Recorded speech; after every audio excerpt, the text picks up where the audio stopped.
Pessoal, tudo bom? Nós estamos aqui dessa vez com mais uma história da Bíblia. E aí, como é que vocês saíram semana passada no nosso quiz? Acertaram tudo? Erraram algumas? Não tem problema, importa que a gente continua aprendendo a cada dia. E hoje a gente vai continuar com a história do rei Davi, que depois de muito tempo esperando para ser rei, finalmente se tornou rei de Israel. Lembra? Ele foi chamado para ser rei quando era um menininho ainda, um pastorzinho de ovelhas. E aí ele passou uma longa jornada, lutou contra o gigante Golias, fugiu de Saul, porque Saul queria persegui-lo, porque tinha ciúmes, teve que se esconder várias vezes, ganhou um melhor amigo chamado Jonatas, que era filho do rei Saul, e mesmo assim teve que se despedir de Jonatas, porque Saul o tempo inteiro queria acabar com Davi. E depois de muita fuga, muito sufoco, Davi sempre tentando fazer o que era certo diante de Deus, finalmente ele se tornou rei em Israel. E hoje eu tô aqui para contar para vocês algumas das coisas que Davi fez como rei de Israel. Davi, ele sempre ouvia muito a voz de Deus. Ele sempre procurava obedecer a Deus e fazer só o que agradava a Deus. Até hoje, o povo de Israel acha que Davi foi um dos maiores reis que existiu, de tão bom rei que Davi foi. Sabia que mesmo quando Davi era rei, os inimigos ainda continuavam a atacar Israel e querendo ocupar o espaço de Israel, mas o exército de Israel, um por um, ia derrotando todos os inimigos. E Davi, porque ele sempre confiava em Deus, ganhava todas as batalhas. Foi uma época muito tranquila para o povo de Israel, porque sempre que tinha alguma guerra, Davi confiava em Deus e vencia as guerras.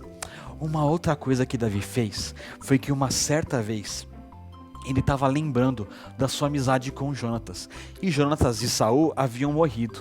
E ele decidiu chamar os seus servos e falou assim: olha, eu quero que vocês procurem por aí e ver se ainda não tem ninguém da família de Jonatas, porque eu quero fazer algum bem para a família do meu melhor amigo que morreu. E aí eles saíram para procurar. E aí trouxeram até o rei Davi um menino chamado Mefibosete. Repete aí comigo: Mefibosete. Isso aí. E aí eles falaram assim para Davi: Davi, nós achamos um filho de Jonatas, o único filho que sobrou dele vivo. Só que ele, além de estar esquecido, ele tem problema nas pernas, ele não consegue andar. E aí Davi mandou chamar Mefibosete e conversou com ele. E Davi então decidiu cuidar de Mefibosete.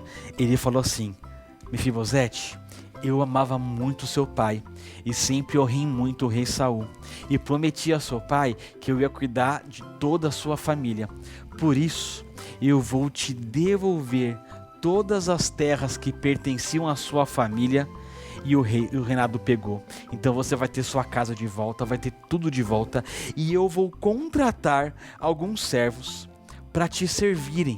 Eles vão cuidar dos animais que vão morar nas suas terras, das plantas que vão morar nas suas terras, vão cuidar de você para que você viva bem para sempre. E tem mais uma coisa: sempre que tiver um banquete no meu palácio, você vai sentar na minha mesa, do meu lado. Isso era a maior honra para alguém, a maior alegria para alguém era poder ser convidado para comer na mesa junto com o rei.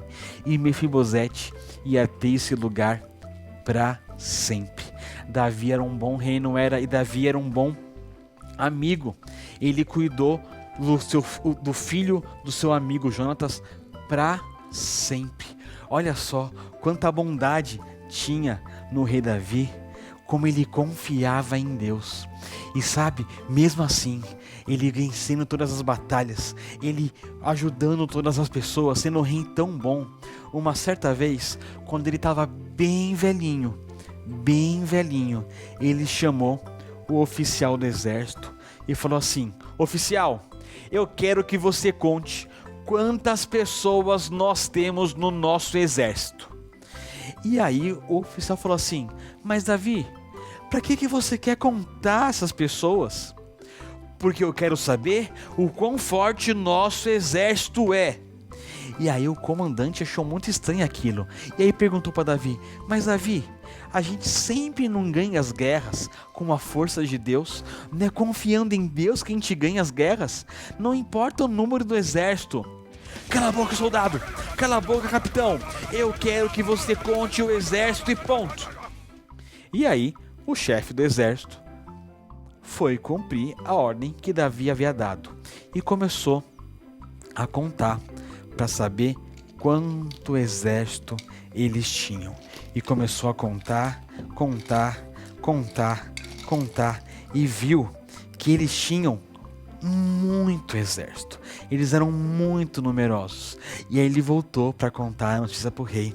Olha, rei, nós contamos aqui quantos exércitos nós temos, quantos soldados nós temos, e é muita coisa. E aí, quando ele falou isso, Davi se encheu de orgulho de saber que era tão poderoso. Mas nessa mesma hora, ele botou a mão na sua cabeça e falou: ah, não, eu não devia ter contado os exércitos, eu devia ter confiado em Deus. Eu sei que Deus não aprova isso.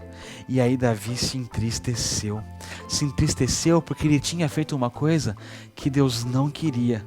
Ele tinha desobedecido a Deus, deixado de confiar em Deus. E aí, no dia seguinte, Deus mandou um sacerdote para Davi. E aí esse sacerdote falou assim: Davi, Deus está muito triste com você. E por isso, Ele vai dar a chance de você escolher qual castigo você vai tomar. E olha só, você tem 3 opções de castigo. A primeira delas é 3 anos de fome aqui em Israel. A segunda opção é 3 meses você sendo perseguido pelos seus inimigos. E a terceira opção que você pode escolher é 3 dias com uma praga aqui, com um vírus aqui que vai trazer doença para todo mundo, todo o povo. Sabe qual foi o castigo que Davi escolheu? Eu conto semana que vem na nossa próxima história sobre Davi. Essa história de hoje foi para a gente lembrar que mesmo sendo muito bom, mesmo temendo muito a Deus, Davi era um ser humano como nós e errou também. Ele errou e Deus não aprova o pecado, mesmo quando a gente é muito bom. Sabe, a Bíblia, lá em 1 Coríntios, capítulo 10, versículo 12, diz assim: portanto, aquele que julga estar firme, cuidado para que não caia. Paulo está lembrando a gente que a gente deve obedecer a Deus o tempo inteiro. E às vezes a gente está numa fase que está obedecendo muito a Deus e dá uma relaxadinha e aí erra, acaba fazendo alguma coisa que Deus não gosta. Então ele pede para a gente ficar atento, focado em Deus, prestando atenção em tudo que a gente faz, continuando confiando em Deus, obedecendo a Deus, porque quando a gente menos espera, a gente pode errar. Então, sempre alerta, sempre constante em Deus, e não fazer como Davi, que uma hora se desviou de Deus e fez o que não devia. Semana que vem a gente vai aprender qual foi a escolha de Davi e o que aconteceu depois dessa escolha. Até mais, pessoal!